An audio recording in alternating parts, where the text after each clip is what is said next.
শুভ সকাল বন্ধুরা। আজ আমি আমার বন্ধুর বাড়ি থেকে এক জায়গায় ঘুরতে বেরিয়েছি। আপনারা জিজ্ঞেস করতেই পারেন যে আমার ঘরের পাশ দিয়ে কি গানের আওয়াজ হচ্ছে। কারণ আর কিছু দূরেই সরস্বতী পূজা হচ্ছে, তাই আওয়াজ হচ্ছে।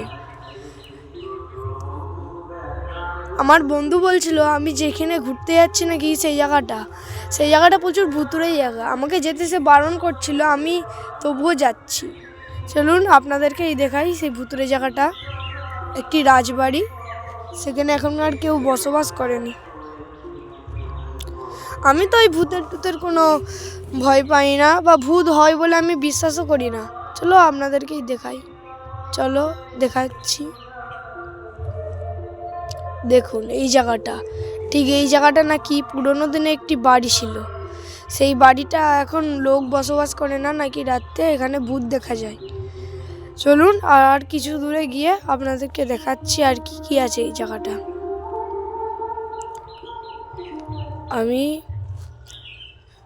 আমার তো এই জায়গাটা গা ছমছমিয়ে দেখাচ্ছিল, কিন্তু অতটাও আমার ভয় পাচ্ছিল না। চলুন সামনে আর কি দেখা যায় দেখি। প্রচুর ভুতুড়ে জায়গা, আমারও এবার মনে হচ্ছে প্রচুর ভুতুড়ে জায়গা।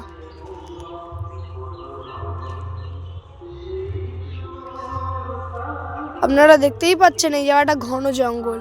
এখানে কি পুরোনো দিনে রাজবাড়ি ছিল। এখন এই জায়গাটা ঘন বন জঙ্গল। দেখুন কত ঘন জঙ্গল।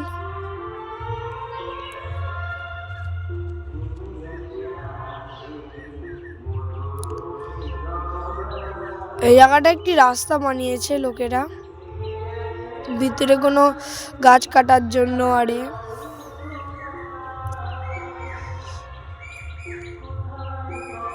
এখানে গরু আছে অনেক। এখানে একটা শ্মশান, তাই আমি খুব তাড়াতাড়ি করে এই জায়গাটা ছেড়ে যাচ্ছি।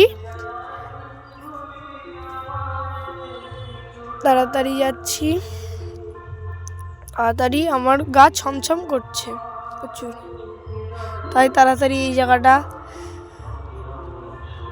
দিয়ে চলে যাচ্ছি আমি।